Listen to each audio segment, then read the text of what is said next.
আসসালামু আলাইকুম ইসালি, আবার আপনাদের সামনে আজকের ইফতারি। আমার ইফতারি আইটেম 7 রঙের ট্রাই কালারের সালাদ আর জুস হচ্ছে বিট কাবাসের জুস। এরপর এটা খেজুর এবং সিদ্ধ আলু।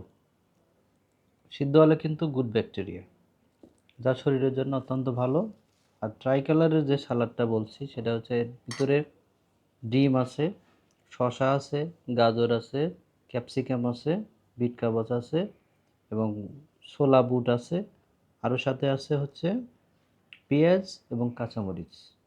সব কিছুর সংমিশ্রণ কিন্তু অসাধারণ একটা সালাদ। আপনারা এটা ট্রাই করে দেখতে পারেন এবং তৈরি করে দেখতে পারেন এবং এটা অত্যন্ত সুস্বাদু, খেতেও পারেন। ধন্যবাদ সবাইকে।